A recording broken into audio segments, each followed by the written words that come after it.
সামনেই আসছে গণেশ চতুর্থী। এই চতুর্থীর দিন বানিয়ে নিন মোদক মিষ্টি। গণেশের খুব প্রিয় মিষ্টি মোদক। তো এই মোদক মিষ্টি বানানোর জন্য লাগবে আমার 100 গ্রাম ছানা। তো এখানে ছানাটা হাত দিয়ে খুব ভালো করে ম্যাশ করে নিতে হবে। তারপরে দিয়ে দেব 2 চামচ গুঁড়ো চিনি। 2 চামচ গুঁড়ো চিনি দিয়ে খুব ভালো করে ম্যাশ করে নিলাম হাত দিয়ে। ভালো করে ম্যাশ করা হয়ে গেলে এখানে 100 গ্রাম গুঁড়ো দুধ দিয়ে দিতে হবে। 100 গ্রাম গুঁড়ো দুধ দিয়ে খুব ভালো করে আবারও ভালো করে মাখিয়ে নিতে হবে।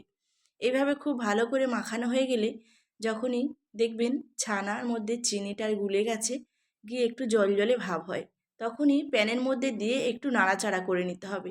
নাড়াচাড়া করে একটু শুকিয়ে নিয়ে আর ঠান্ডা করে নিতে হবে 1 চামচ চিনির গুঁড়ো, আর দিতে হবে আরও 2 চামচ গুঁড়ো দুধ। খুব ভালো করে হাত দিয়ে এরকম মেখে নিতে হবে। নিয়ে মোদকের শেপটা এরকম মোদক মিষ্টিগুলো তৈরি করে নিতে হবে। আমার কাছে যেহেতু মোল্ড নেই, আমি হাত দিয়ে শেপ দিয়ে মোদক মিষ্টিগুলো তৈরি করে নিচ্ছি। এইভাবে হয়ে গেছে সবগুলো।